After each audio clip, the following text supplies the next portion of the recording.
Hi, it is yet another Asian Ashley on the internet, and today I'm here to bring you all of the books that I've read in 2021 so far. Now, as an aspiring English major, you can expect that I read a lot of books. I think so far in 2021, I have read 14 books, if I'm not mistaken. 6 of them are comic books, but we're not going to talk about that. Since I've read quite a lot of books in 2021 so far, I will be reviewing and rating them quite quickly. I'll just give them like my brief thoughts on it and my rating of it. I just realized I didn't even turn this on. Okay, so without further ado, let's get started with my first book. So the first book I read in 2021, it was called A Stranger by, I think his name is pronounced Harlan Coben. It was not that good. It's about like the disappearance of the main character's wife, and he's trying to find her, and like there's this whole conspiracy, and like it's a suburban like soap drama basically. I hated the ending. It didn't make sense. I didn't like the main character. He's bland AF. His wife is bland AF. Everyone in that book was just not it. The suspense is good. Not good, but it's enough to keep you reading. Overall, I give it a 4 out of 10. It would be lower if the suspense wasn't like gripping. Yeah, don't really recommend it though. So the next book I do have a copy of. It is Invisible Man by Ralph Ellison, and I read it from my AP Lit class. Let me just say, this book was a doozy. Basically, this was written in the 50s, I believe. Let me check. Yeah, so the copyright is 1947, which is not, you know, modern, but it's just scary how relevant this book feels. It's narrated and centered around a black main character. His name is never given. The whole point of the book is that like he's invisible because of his skin color to the white people around him, to other black people around him, and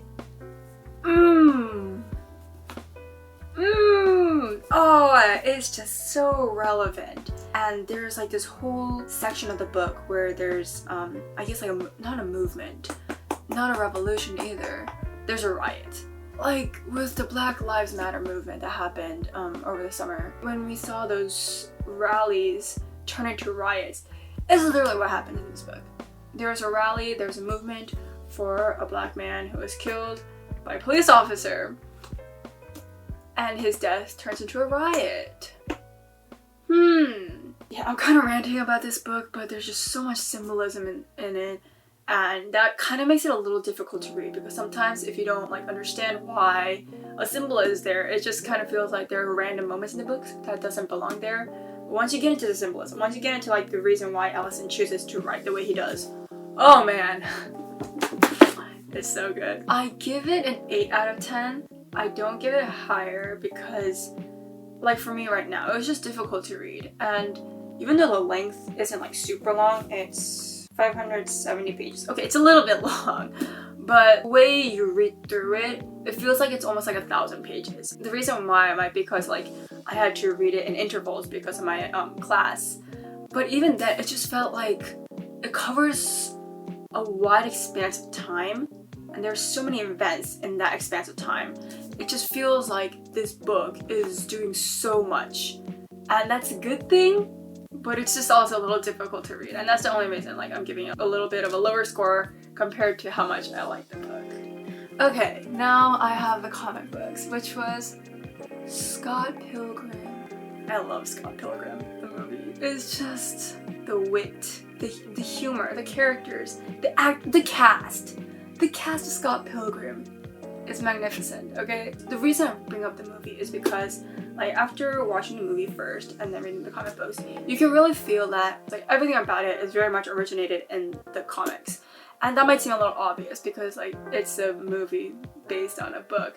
But like Scott Pilgrim is such a stylized movie and stylized comic that I was really surprised when I read the comics, and I was like, oh my gosh, some of this is like literally word for word, like panel by panel from the comic to the movie. The reason I like Scott Pilgrim, the comic, so much is because it utilizes the medium of graphic novels so well. And I love it. I love it when creators use their medium perfectly. Like they understand the limits and capacity of what they're using.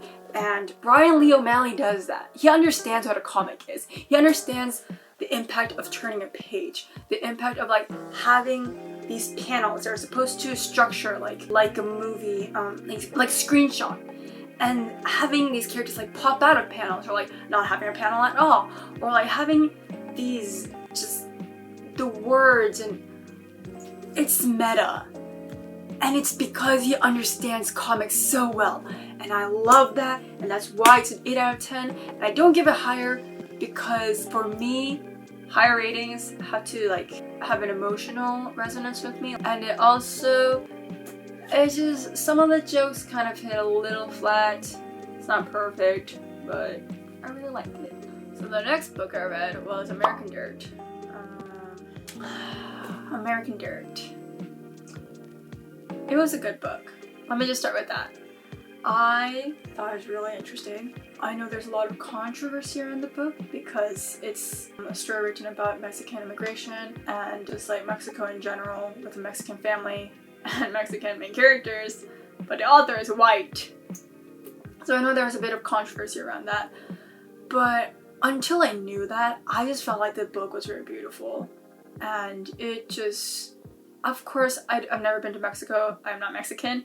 I don't have a lot of Mexican friends either, so I can't attest to the validity and the accuracy of the book.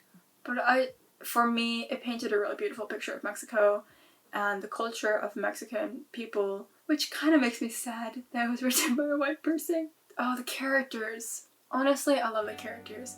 I read some reviews, and like, I know that people, some people think that, I think her, Lydia? I think the main character's name is Lydia. I'm sorry, it's been a while since I read it. But I know like some people think that she's too flat. She's like not around a character, or like she's not interesting or whatever. I felt like she's just a mom.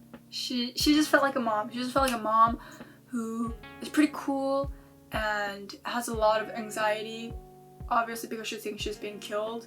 A little bit of a spoiler, I guess, but not really. It's the whole premise of the book. I love Lucas, her son. I love the two girls that they meet. Oh, that's kind of a content warning. It's very bloody. And there's just these descriptions of like dead bodies or death. And it's very gruesome, and it's just it's almost nauseating. Overall, I give the book a 7 out of 10. I thought it was well written. I thought the story was interesting, if not a little bit repetitive. And I don't know, it wasn't bad. It wasn't great either. I don't know. Maybe I'm a little too harsh. Okay, the next book I read was The Alchemist by Paul Coelho. I hope I didn't butcher that name too badly. So this, like, it's a very infamous book. It's so many, like, influential people's favorite book. You know, they're always like, yes, this book changed my life. Yes, this is my favorite book. I'm like, fine, I'll read it. It's just so many people's favorite book, I can't not read it. And given all that hype, I was a little not let down. I still think it's a good book, but it's just not what I was expecting. Obviously, you can see it's a very short book. It's 177 pages, and the font is like, it's fairly large. The margins are pretty large, so it's a pretty quick book to read. It was also quite a symbolic read. Okay, so basically it covers the story of a shepherd boy who decides to like leave his sheep and go chase after a treasure that he is told that he is destined to find. And he's like, yes, treasure, yes, I like that. So he goes to find it. And that's basically the premise of it. There's a lot of biblical sort of references, like there's a king that is mentioned, and his name is Melchizedek, yes. The king's name is Melchizedek, which is a reference to, I think it's Isaiah in the Bible, where Jesus, I'm pretty sure it's Jesus that's referred to as Melchizedek. So, you know, sort of biblical symbolism, but it's also about alchemy, which is like philosopher's stone and like turning metals into gold and stuff like that. So it's not exactly a biblical book. I just felt like overall it was very interesting to read, but didn't quite have the impact on me that I thought it would compared to, you know, all the praise it gets. I think it's one of those books that I'm just gonna have to read over and over again to really understand why people like it so much, and for me to have that same sort of impact. I don't know if that's actually gonna happen, but yeah, I gave it another 8 out of 10. I give quite a lot of 8 out of 10s. I thought it was good. I like the book. It's written very simply, but it has a lot of interesting elements. And yeah, I think you should read it, especially because it's just recommended by so many people. So I read this next book as an ebook as well. It is called Tweet Cute.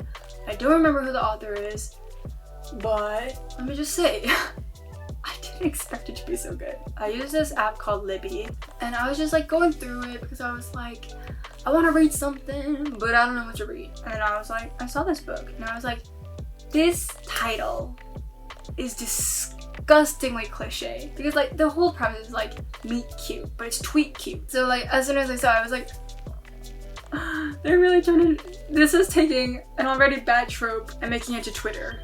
And I was like, this is a disaster. I need to read. And it wasn't a disaster. That's the fate. It wasn't a disaster. I quite liked it. So basically it follows two main characters. One is named Jack and one is named, her nickname is Pepper. Their parents each own like a sandwich shop. And like these sandwich shops are like going head to head because of like a recipe that was stolen. And the kids, Pepper and Jack, they both manage the Twitter accounts for their parents' sandwich accounts. And like at first they don't know about each other's Twitter accounts, but then they find out and then they're like, yo, let's feud. And they feud, you know? And like there's this chemistry and just, first of all, the author, not perfectly, but the author almost perfectly understands how Gen Z actually uses social media. There's some points where it feels cringy, but it feels cringy as in like, I would see another Gen Z kid doing that and I'd be like, oh, that's cringy. Not like a boomer trying to be a Gen Z kid and be like, oh, that's cringy, you know?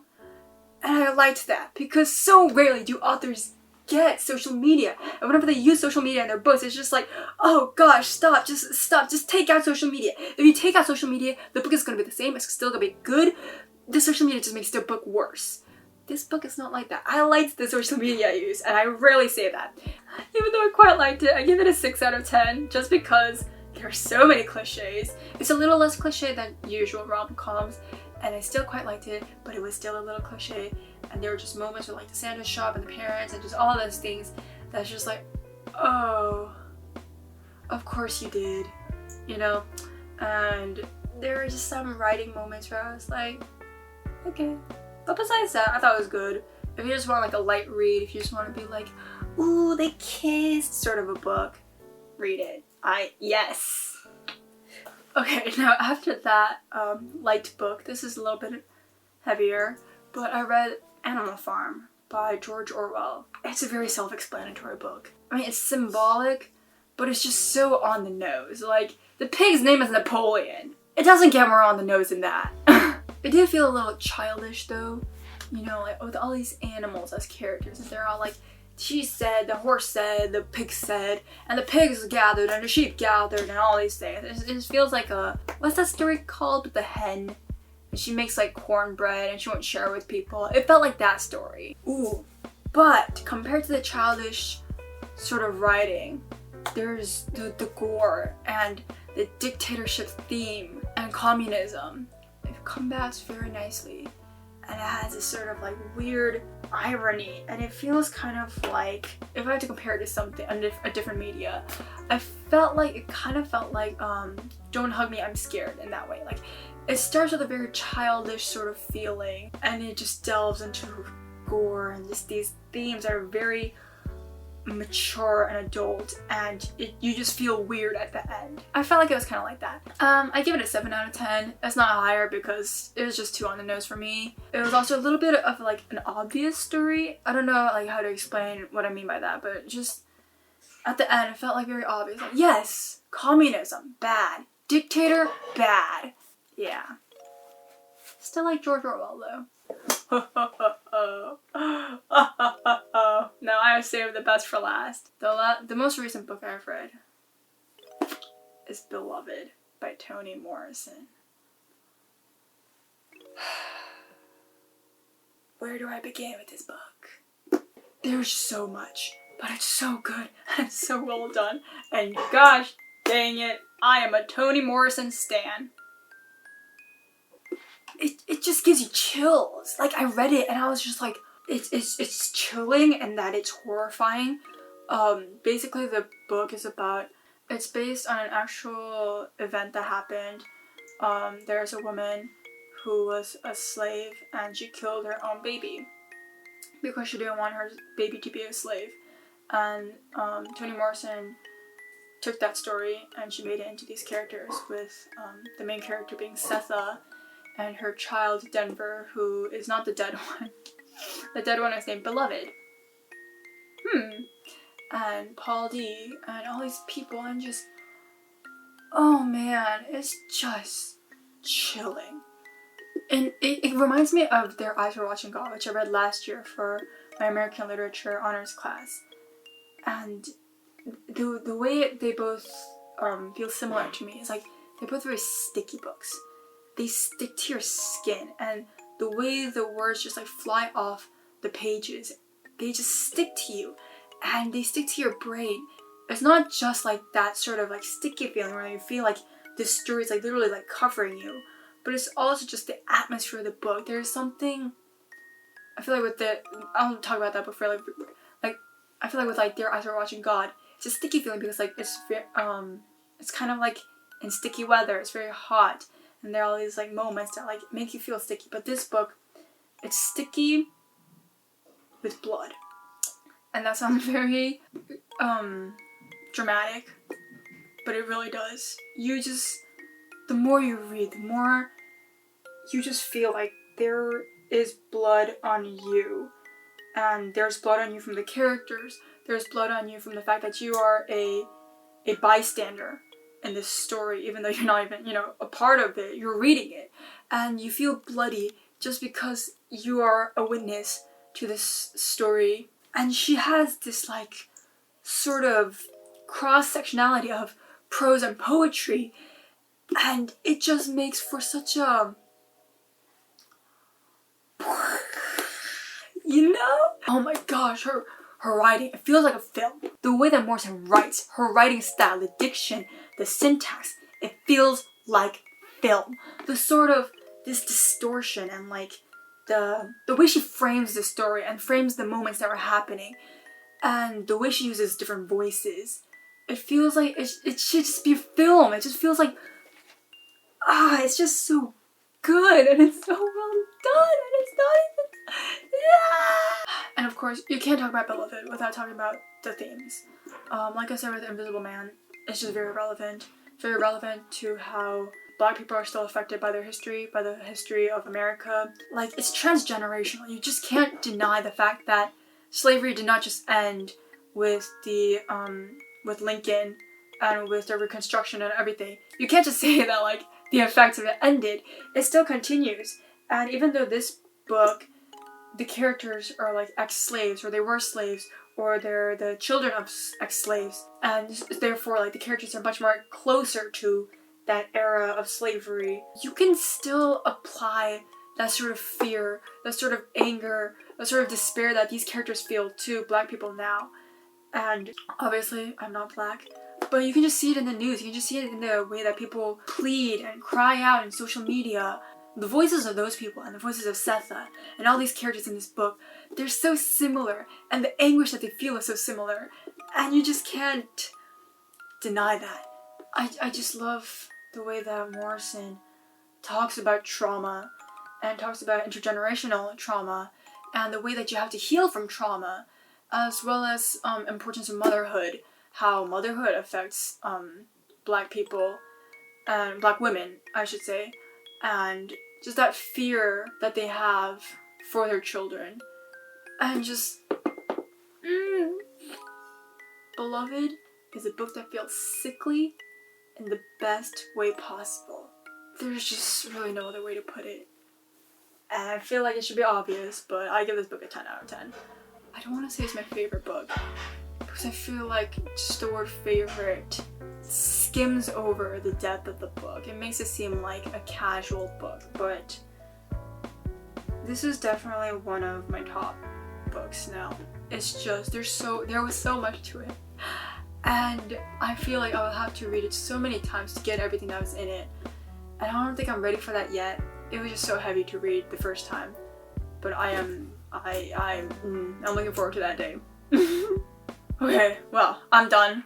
That's a lot of books. I didn't even realize I read that many books in 2021 so far. Hopefully you guys enjoyed. If you guys have any other thoughts about the books that I've read, please let me know in the comments. If you feel like you really want to read a book that I read now, please let me know as well. Or if you guys are reading anything and you're like, this is pretty good, I think you should read this too actually, please let me know. I think I'll try and make these videos every 4 months, so yeah, just give me some books and in the next video I'll try and go over them. So yes, I really hope that this was helpful, maybe a little insightful. So yeah, thank you so much for watching this week's video. I really hope you guys enjoyed it, and that's about it from me. I guess I'll see you guys in the next video. Love you all. Ashley.